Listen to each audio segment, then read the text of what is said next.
Au micro de la Voix protestante, Robert Hostetter, bonsoir à chacun et chacune d'entre vous. Nous retrouvons ce soir le professeur Gérard Sigwald, professeur honoraire de théologie dogmatique à la faculté de théologie protestante de l'université de Strasbourg.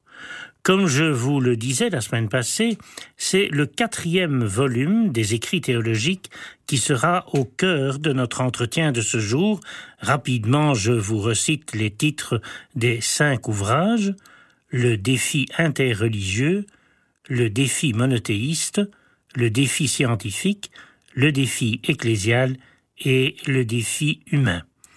Nous reprenons donc notre entretien là où nous l'avions laissé la semaine dernière, c'est-à-dire la nuance soulevée par le professeur Sigwald entre le caractère exclusif du christianisme, le fameux solus Christus, et une lecture exclusiviste, donc une lecture qui va jusqu'à l'absolutisation de cette affirmation.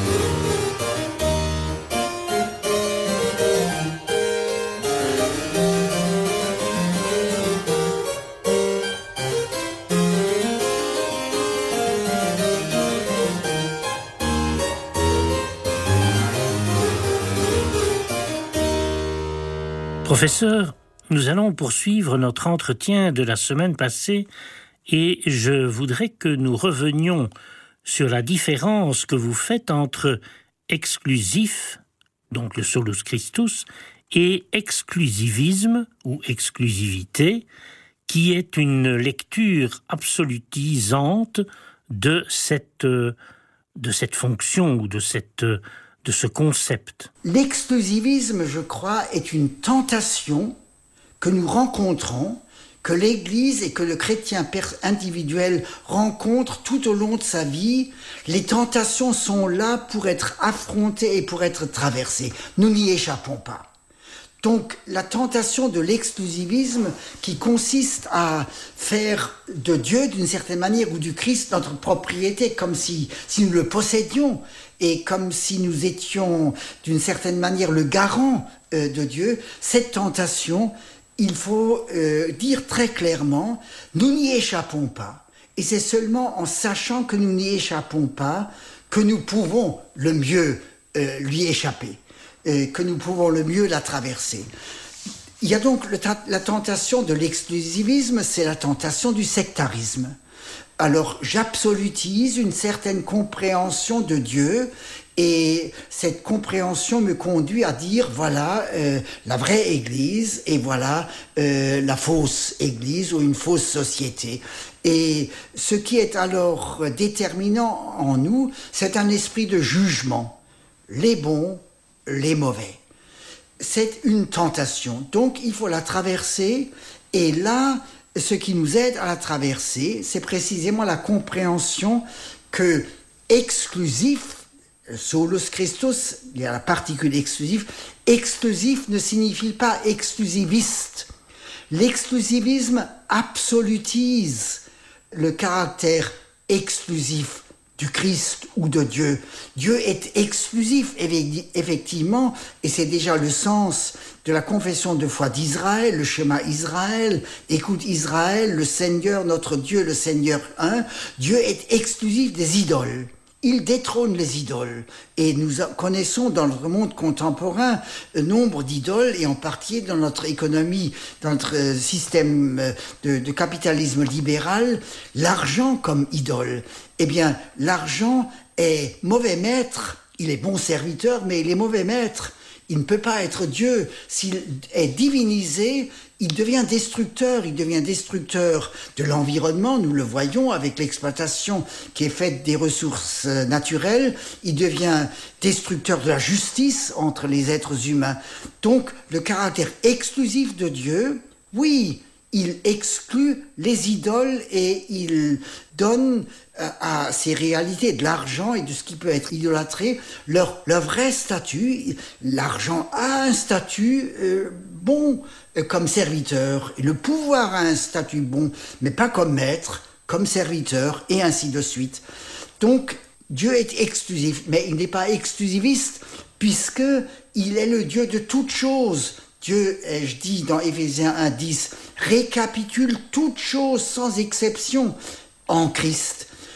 Donc toutes choses sont incluses.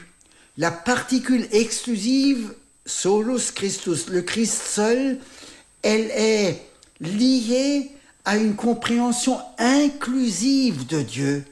Tout est compris en lui, tout doit être placé dans sa lumière pour être placé dans la dimension de la source de vie qu'est le Créateur. Exclusif et inclusif ne s'excluent pas mais sont complémentaires et se fructifient l'un l'autre. Mais comme il y a la tentation de l'exclusivisme, il y a la tentation de l'inclusivisme qui conduit à un relativisme. Alors l'inclusivisme dit, tout est bon. Et là, on ne réfère pas le réel, le tout, toute chose. On ne réfère pas le réel à Dieu, qui seul donne sens et orientation au réel. Et c'est le relativisme qui ne nous aide pas à trouver notre voie. Nous avons besoin dans notre vie, et l'Église a besoin d'un orient, d'une orientation. Et cette orientation, elle est ouverte à toute chose, mais elle est une orientation qui permet de discerner ce qui est dans le sens de la vie et ce qui est dans le sens de la mort. Je vais quand même encore vous poser alors une question concernant le dialogue interreligieux, parce que le dialogue interreligieux, vous le voyez aussi comme un défi pour la théologie chrétienne. Et dans les notes que j'ai lues dans votre livre, je me suis dit que finalement, souvent, quand on dialoguait au niveau interreligieux, je me demande si on est conscient que c'est aussi interpellant. C'est une grande interpellation. Pour cette raison-là, on peut parler du défi interreligieux. La société sécularisée d'un côté, plurireligieuse de l'autre, elle représente un défi colossal pour l'Église. Je suis maintenant vieux, mais dans mon enfance, nous nous situions dans un Occident chrétien. On l'appelait l'Occident chrétien. L'Occident où tout le monde était quasiment chrétien, en tout cas marqué par le christianisme. Alors que depuis plusieurs décennies, d'une part, le christianisme est en régression. D'autre part, il y a l'arrivée de nouvelles religions. En France, je pense que la situation en Belgique ne doit pas être très différente. En France, l'islam est la deuxième religion, beaucoup plus importante numériquement que le protestantisme. Mettons 5-6 millions de musulmans pour 1 million, peut-être 2 au maximum, pour le protestantisme. Et ça, c'est un défi colossal. Nous ne pouvons pas vivre en tant que chrétiens aujourd'hui comme si nous étions seuls là, sur la place publique. Il y a d'autres offres religieuses, il y a d'autres religions. Et d'où le défi interreligieux. Et je crois que le défi interreligieux implique une double chose pour les chrétiens et pour l'Église. Il implique, premièrement, la nécessité de prendre en compte cette situation nouvelle et de voir que nous, chrétiens, de toute manière, et l'Église chrétienne, jamais dans le passé, même si, en tant que chrétiens et Église, nous avons quelquefois succombé à cette tentation, nous ne sommes là pour nous-mêmes, nous sommes là pour être au service de la société. L'Église n'a pas sa finalité en elle-même. Elle est au service du royaume et donc de la construction du royaume, si vous voulez, dans la pâte humaine, dans la société humaine. C'est la première chose. Et la deuxième chose, en ce qui concerne les autres religions, nous avons à accepter d'être interpellés par les autres religions et aussi à accepter d'interpeller nous-mêmes les autres religions. Dans quelle mesure est-ce que nous nous laissons aider par les autres religions à être Église? Ça peut paraître curieux, cette question, mais ça nous questionne. Est-ce que ma compréhension de Dieu est telle qu'elle donne place à ces autres religions, en comprenant que ces autres religions aussi ont quelque part leur situation, leur statut dans l'humanité, leur statut de la part de Dieu. Et je formule la thèse suivante: nous sommes les gardiens les uns des autres entre religions différentes. Les gardiens fraternels et respectueux, mais aussi les gardiens critiques. Les gardiens quant à la compréhension que nous avons les uns et les autres de Dieu. Est-ce que notre compréhension de Dieu, notre compréhension chrétienne, donc ecclésiale, la compréhension musulmane, la compréhension juive, est-ce que notre compréhension de Dieu construit l'humanité, toute l'humanité, ou détruit-elle l'humanité? Concrètement, est-ce que ma compréhension chrétienne de Dieu, est-ce que notre compréhension d'église de Dieu, est-ce qu'elle construit l'humanité plurireligieuse qui est la nôtre? Est-ce qu'elle aide l'islam à avoir une compréhension de Dieu qui construit l'humanité, qui ne la détruit pas? Ou est-ce que notre compréhension de Dieu est une compréhension qui absolutise Dieu, comme le djihadisme idéologique l'absolutise, comme dans le passé l'Inquisition a absolutisé une certaine compréhension de Dieu au point de détruire l'humanité au lieu de la construire?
Si vous désirez recevoir un exemplaire de la réflexion et de l'entretien avec Gérard Sigwald concernant le défi ecclésial, écrivez-nous à la radio-télévision protestante, rue Brognier 44, à 1070 Bruxelles.